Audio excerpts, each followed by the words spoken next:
찬송가 278장, 찬송가 278장입니다. 여러 해 동안 주 떠나.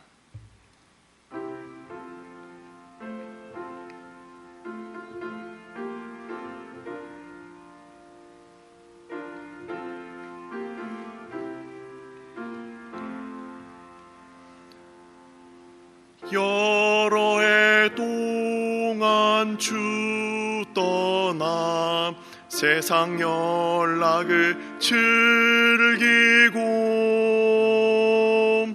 저 흉악한 죄에 빠져서 주은혜를 잊었네.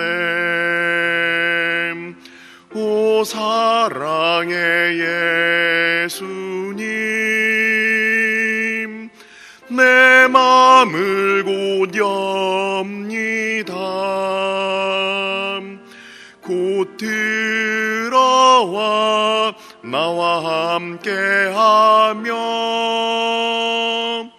내 생명이 되소서. 죄악의 죽을 인생을 심히 불쌍히 여기사 저 하늘의 영광 버리고 이 세상에 오셨네. 오 사랑의 예수님, 내 맘을 곧 엽니다. 곧 들어와 나와 함께하며 내 생명이 되소서. 홍포를 입은 구주는 가시면류관 쓰시고 저 십자가 높이 달리사 그 아픔을 참았네. 오 사랑의 예수님, 내 맘을 곧 엽니다. 곧 들어와 나와 함께하며 내 생명이 되소서. 미련한 우리 인생은 주의 공로를 모르고 그 쓸쓸한 사막 가운데 늘 헤매고 다녔네. 오 사랑의 예수님, 내 맘을 곧 엽니다. 곧 들어와 나와 함께하며 내 생명이 되소서.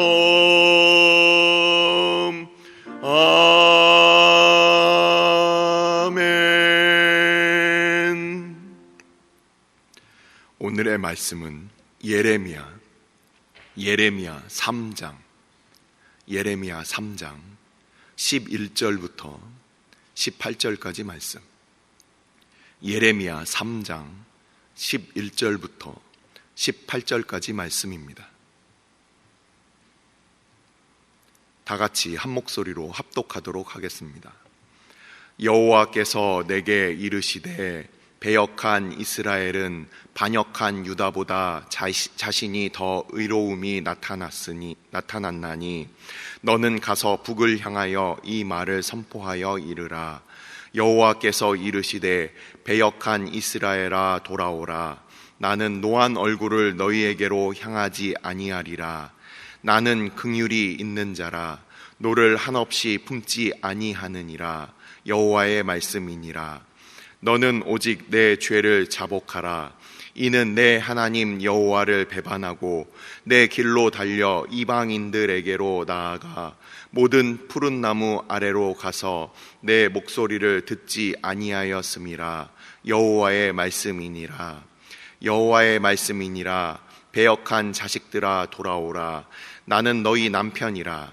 내가 너희를 성읍에서 하나와 족속 중에서 둘을 택하여 너희를 시온으로 데려오겠고 내가 또 내 마음에 합한 목자들을 너희에게 주리니 그들이 지식과 명철로 너희를 양육하리라. 여호와의 말씀이니라.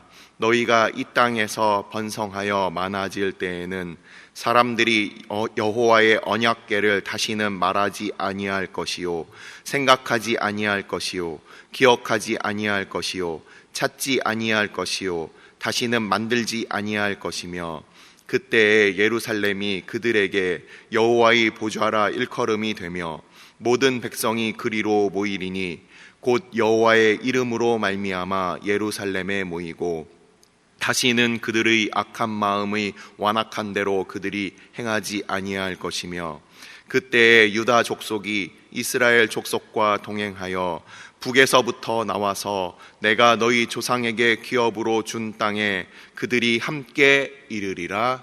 아멘. 축복하고 기도한 후에 말씀 보도록 하겠습니다.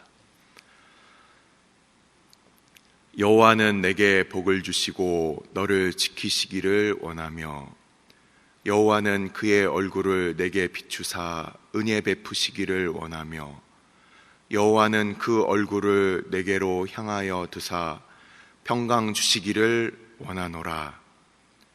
아버지, 예레미야 선지자를 통하여 그 옛날에 그 백성들에게 전하였던 말씀이 오늘날 우리에게 주의 백성들에게 전하는 말씀으로 우리가 듣도록 오직 성령 하나님께서 이 시간 우리의 마음을 하나님 앞에 우리로 돌이키게 하여 주시고 우리가 바로 볼 수 있는 은혜를 허락하여 주옵소서.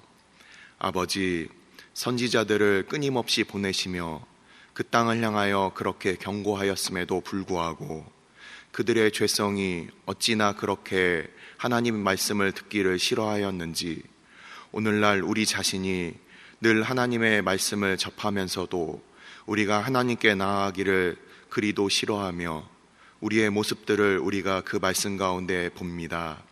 아버지, 이 시간에 우리 가운데 은혜를 허락하여 주셔서 은혜 가운데 하나님의 뜻을 향하여 다시금 돌이킬 수 있는 주의 백성 되게 하여 주옵소서.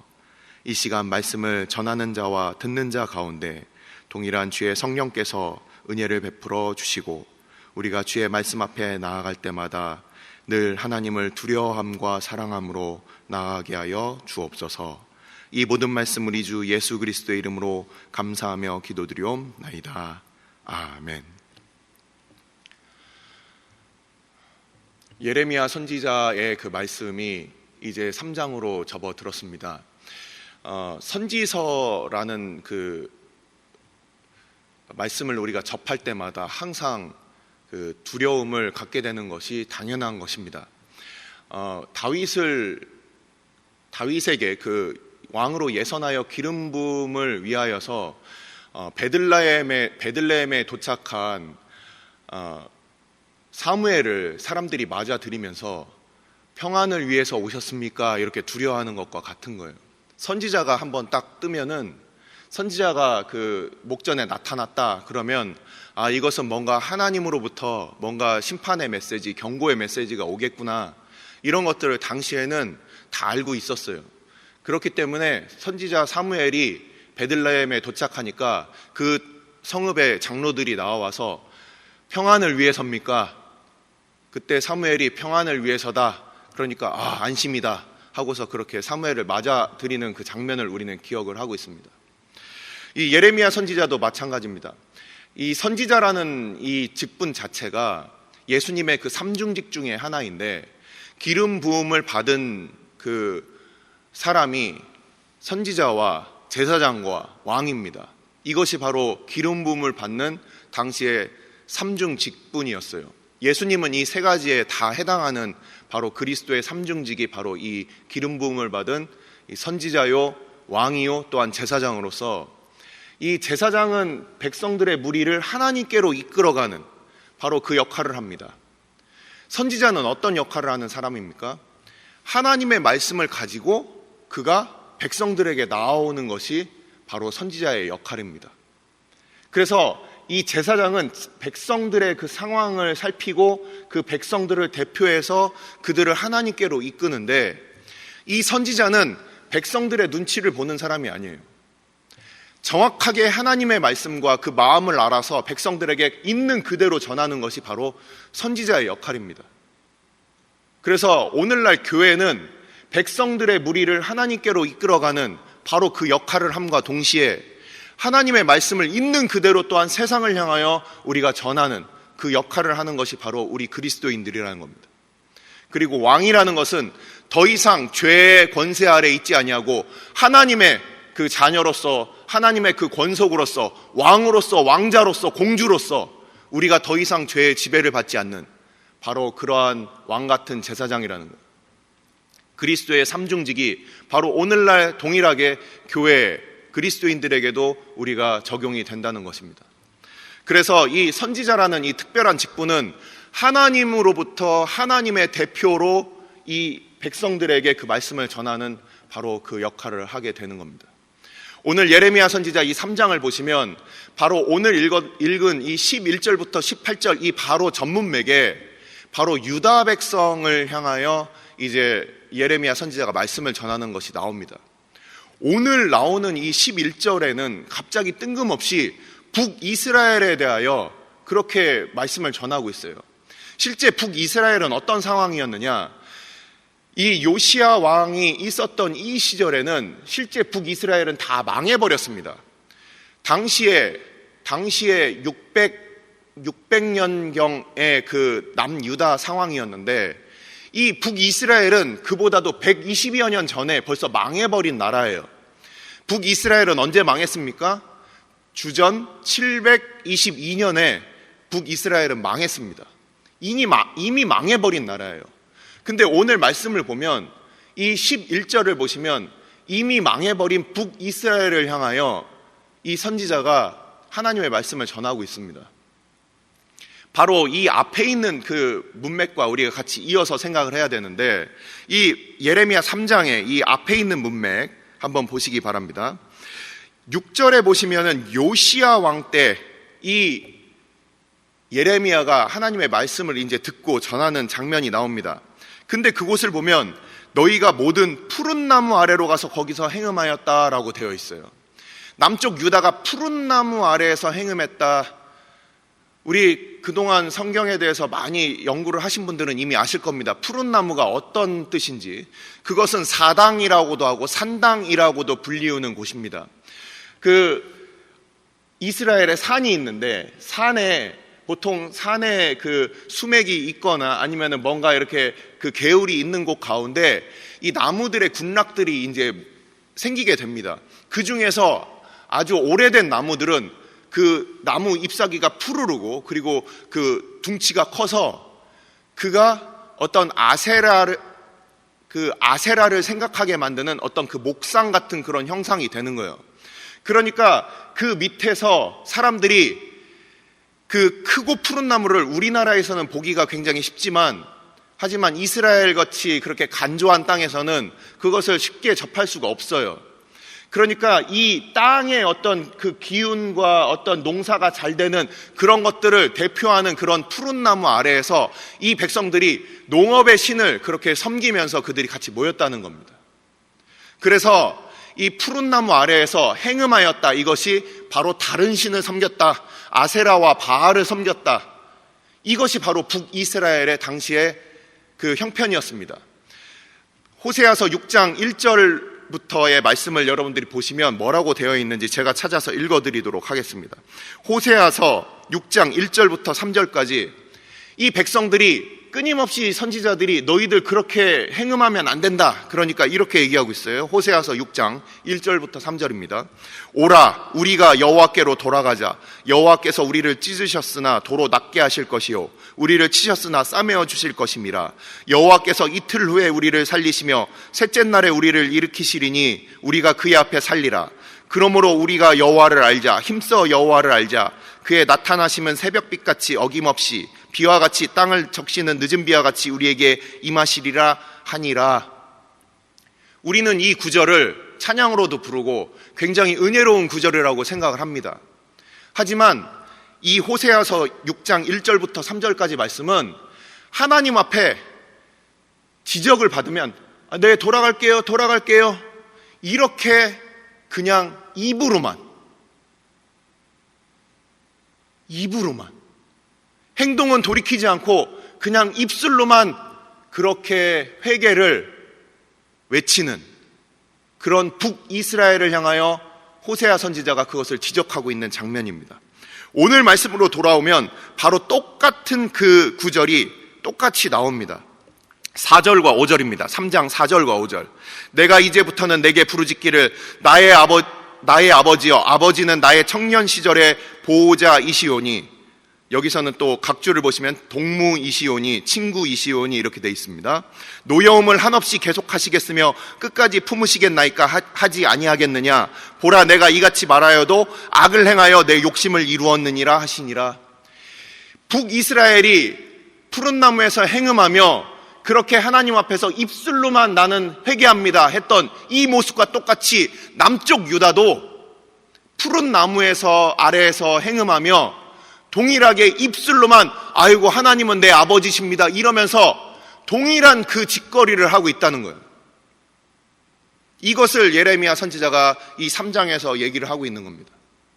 북이스라엘이 그러다 망했는데 너희들도 지금 그렇게 하고 있구나. 이것이 바로 오늘의 그 말씀의 바로 전문맥입니다. 그래서 11절에서 이렇게 말하고 있는 거예요. 너희들 남쪽 유다여, 오히려 북쪽 이스라엘이 너희들보다 더 의롭다. 왜냐하면 북이스라엘은 그렇게 망했는데 그들은 베델과 단에 그렇게 금송아지 우상을 만들어 놓고 그렇게 하나님을 떠났어요. 근데 남쪽 유다는 예루살렘도 있고 하나님의 말씀도 있는데 근데 오히려 그럼에도 불구하고 떠났다는 거예요. 그렇기 때문에 오히려 북이스라엘이 너희보다 더 의롭다 이렇게 얘기를 하는 겁니다. 그러면서 하나님께서는 북이스라엘에 대하여 이미 망해버렸죠. 그곳을 향하여 북쪽을 향하여 이르기를 너희는 나중에 돌아오라 이렇게 회복의 메시지를 전하고 있어요. 그래서 우리는 이 많은 그 학자들이 12절과 13절은 북이스라엘을 향한 것이고 14절과 15절은 남쪽 유다를 향한 메시지라고 이렇게 얘기를 하지만 저는 그렇게 생각을 안 합니다. 이 말씀을 이렇게 보니까 오늘 읽은 부분에 있어서 14절부터 18절까지 말씀은 뭔가 남쪽 유다 이상의 것을 얘기하고 있어요. 보시면은 뭔가 조금 굉장히 소수만 돌아오게 되는 부분과 훗날 나중에 돌아오게 되는 그 회복이 이 안에는 담겨져 있습니다. 선지자들이 보통 심판을 하면은 그 심판의 메시지를 전하면 너희들은 지금 이러한 죄악된 상황이다. 하나님의 심판이 있을 것이다. 그리고 회복이 있을 것이다. 보통 이러한 패턴으로 전하게 되는데 이 회복에 대한 부분이 궁극적인 부분이라는 것입니다. 조금 말씀이 어렵습니다. 죄송합니다. 이게 무슨 소리냐면은 자, 여기 보면은 그 언약궤가 나옵니다. 언약궤가 나오죠. 언약궤가 당시에 무슨 의미였느냐? 언약궤 안에 있었던 것은 우리가 잘 알고 있듯이 만나와 십계명과 아론의 쌍난 지팡이가 처음에 그렇게 들어 있었습니다. 근데 이 언약궤라는 것이 그 언약궤를 덮고 있는 이 뚜껑이 뭐냐? 두 그룹이 이렇게 날개를 펴고 있고 그리고 그 언약궤 뚜껑을 우리가 시은소라고 부릅니다. 시은소라고 부르고 그것을 은혜의 보좌라고 불러요. 이게 무슨 소리냐면 언약궤라는 것이 바로 그냥 상자가 아니라 그 위에 덮여 있는 이 뚜껑에 하나님께서 그것을 하나님의 보좌 삼으셔서 거기에 좌정하신다. 하나님이 주의 백성들의 왕으로서 그곳에 왕좌에 왕이 딱 앉듯이 그 보좌에 앉으신다. 이것이 바로 언약궤와 언약궤의 뚜껑에 바로 하나님께서 그곳을 보좌로 삼으셔서 앉으신다라는 뜻이에요. 그래서 새로운 땅에는 더 이상 이제 언약궤도 필요 없고 예루살렘이 하나님께서 앉으시는 바로 그 보좌가 될 것이다라는 그 예언의 말씀. 이것은 궁극적으로 바로 새 예루살렘으로 우리가 봐야 된다라는 겁니다. 그렇기 때문에 이 예레미야 말씀은 앞으로도 예레미야 31장 31절부터 34절에 예레미야서 중에 가장 중요하다고 말씀을 드립니다. 이곳에 바로 새 언약이 나와 있습니다. 이것이 바로 우리 주님의 보혈로 이루어지게 되는 그 새 언약이 되는 거예요. 그래서 이 예레미야 선지자는 망했던 이스라엘, 지금 죄악을 짓고 있는 이 유다, 이 백성들을 통틀어서 18절을 한번 보십시오. 이스라엘과 유다가 함께 돌아올 것이다. 그래서 최종적인 하나님 나라의 모든 완성에 대해서 이 3장에서 이 말씀을 하고 있는 것입니다. 그래서 이 예언서를 우리가 볼 때마다는 항상 당시의 상황, 그리고 그것에 대한 심판, 그리고 하나님께서 그것을 회복시키실 때 최종적인 그 그림을 보여주시는 것까지 우리가 항상 함께 보아야 되는 것입니다. 자, 오늘 말씀을 이제 정리를 합니다. 이 요시야 왕, 예레미야의 그 배경이 되고 있는 그 첫 번째 선왕, 요시야 왕, 우리가 방금 읽었듯이 6절에서 요시야 왕 때 이 예레미야가 말씀을 전하고 있어요. 이 말씀은 그 악한 왕이었던 여호야김 때 나온 말씀이 아니라 이 예레미야 선지자의 사역 초기였던 선한 왕이었던 요시야 왕 때 이 말씀은 전해지고 있습니다. 역대하 34장을 보시면 요시야 왕이 어떠한 사람이었는지 아주 자세히 나옵니다. 그가 8살 때 그가 왕에 오르게 되고, 그리고 그가 16세 청소년 시기에 그가 하나님 앞에 회심을 하게 돼요. 그리고 그가 20살과 26살에 이르러서 그의 그 젊은 시절에 하나님의 말씀을 가지고서 그가 개혁하고, 그리고 하나님의 말씀을 성전에서 찾기 전에부터 그가 산당을 다 없애버립니다. 아까 말씀드렸던 그 푸른 나무 아래서 섬기던 그 행음했던 그 모든 것을 다 없애게 돼요. 그러면서 최종적으로 그 이스라엘이, 남쪽 유다가 이제 개혁을 하게 되는데, 근데도 그 당시의 백성들의 상태는 어땠냐? 위로부터의 어떤 개혁이 활발하게 이루어지고 있었던 그 은혜의 시대에도 여전히 백성들은 하나님을 떠나 있었다는 거예요.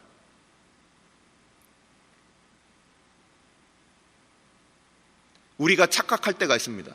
아, 우리 교회가 뭔가 하나님의 말씀이 있구나, 뭔가 우리 교회 가운데 뭔가 하나님의 그 거룩함과 부흥을 우리가 봅니다. 하지만 백성들의 삶은 여전히 몰래 숨어서 그 일들을 하고 있다는 거예요. 이 요시야 시대에 하나님께서는 선한 왕을 세우셔서 그렇게 개혁을 만들어냈지만, 하지만 당시의 백성들은 그러지 못했다는 거예요. 우리가 착각하는 것이 있습니다. 뭐 좋은 교회가 있어요, 유명한 목사님이 있어요. 그래서 그 사람들이 난 그 교회에 다녀, 나는 그 교회에서 나는 은혜를 받았어, 뭐 이렇게 얘기할지 모르지만, 하지만 그 안에 있었던 그 가장 그 밑바닥에 있었던 그 민초들의 삶에 있어서는 전혀 개혁이 이루어지지 않고 있었다. 마치 호세아 시대처럼 말뿐인 그런 회개, 말뿐인 그런 하나님께로 돌이킴, 하지만 마음 중심은 결코 돌아서지 않는 바로 그 시대, 요시야 왕의 그 선한 업적이 있음에도 불구하고 그 은혜를 겪었던 그 백성들 말고 우리의 자녀들, 신앙에서 멀리 떨어져 있으면서 그냥 교회에 몸만 담고 있는 그 백성들의 삶은 어떻습니까? 우리가 알고 있는, 우리가 만나고 있는 우리 자녀들은 하나님을 떠나서 다른 것들에 혹시 절하고 있진 않습니까? 이 예레미야의 말씀은 계속해서 이어집니다. 기도하겠습니다.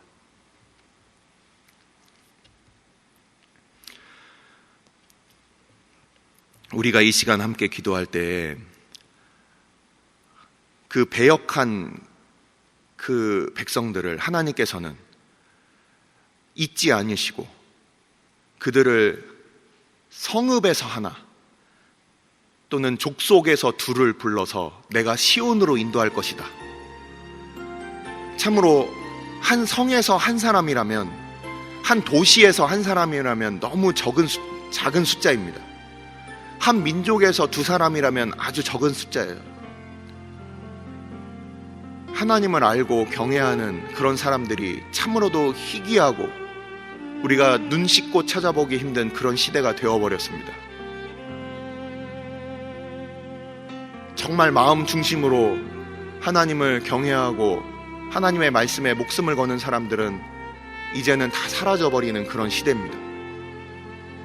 그냥 교회에 다닌다고, 그냥 그런 개혁적인 왕 밑에 살고 있는 백성이라고 저절로 개혁이 되는 것이 아니죠.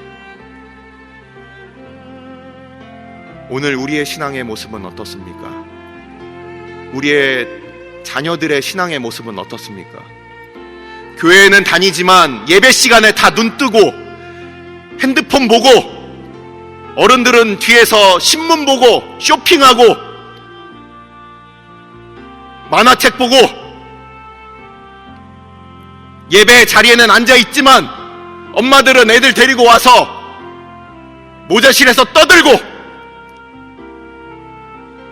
하나님을 향한 두려워하는 마음 하나도 없고 예배 시간에 게임하고 눈 감고 기도하자고 해도 다 눈 뜨고 돌아다니고 예배 시간에 음식물 먹고 그런 시대예요. 우리가 바로 보아야 합니다. 우리 지금 주일학교 우리 교회 얘기예요. 겉으로는 찬양 부릅니다.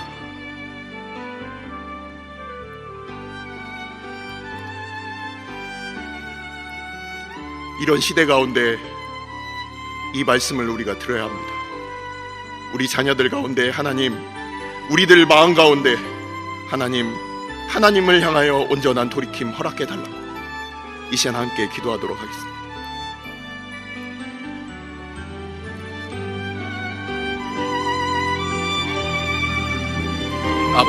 아버지께서 우리로 하나님 앞에 나아가게 하여 주옵소서. 주의 백성들로 하나님을 저희들 바라보게 하여 주옵소서. 아버지, 은혜를 베풀어 주옵소서. 은혜를 허락하여 주옵소서. 아버지, 주의 백성들로 하나님께로 돌이킬 수 있는 은혜를 허락하여 주옵소서. 아버지, 주의 말씀을 우리가 들으면서도 우리의 마음 중심이 하나님께 돌이키지 못하는 아버지, 우리의 형편을 주께서 아시오니 아버지, 이 시대를 우리로 보게 하여 주시고 우리의 형편을 바라볼 수 있는 은혜를 허락하여 주옵소서. 아버지, 우리의 마음과 우리의 생각을 아버지께서 우리 가운데 아버지, 우리로 우리의 모습을 돌이키게 하여 주옵소서. 참으로 하나님 앞에 우리가 부유하다 생각하지만 참으로 가난하며 우리가 옷을 입었다고 착각하지만 벌거벗은 우리의 신앙의 모습들을 아버지 우리가 보게 하여 주옵소서. 아버지, 우리의 모든 죄를 주께서 용서하여 주옵소서. 아버지, 우리 교육자들로부터 하나님 앞에 아버지 우리의 모든 죄를 주께서 용서하여 주시고 아버지, 예배 시간에 아버지 다른 생각과 아버지 다른 짓들을 하는 아버지 우리의 모습들 주께서 용서하여 주옵소서. 아버지, 우리 중직자들로 하나님 앞에 아버지 우리를 불쌍히 여겨 주옵소서. 하나님의 말씀 앞에 나아가지 못하고 주의 말씀 앞에 온전히 나아오지 못하며 하나님 앞에 기도하지 못하는 우리의 모습들을 주께서 불쌍히 여겨 주시고 용서하여 주옵소서. 예배의 숫자는 많고 예배의 시간은 많지만 하나님 앞에 마음을 찢고 돌이키는 우리의 모습은 없는 아버지, 우리의 형편을 아버지 우리로 보게 하여 주옵소서. 아버지, 우리를 불쌍히 여겨주시고 하나님께서 우리로 하나님의 그 시각으로 우리가 바로 볼 수 있는 은혜를 베풀어 주셔서 하나님 앞에 아버지 회개하며 돌이키는 우리의 모습들 다 될 수 있도록 아버지, 우리를 불쌍히 여겨 주옵소서. 주의 교회 가운데 오늘도 말씀을 허락하여 주옵소서. 오늘 주일은 특별히 오늘 주일 예배와 주일 사역을 위해 기도하는 날입니다.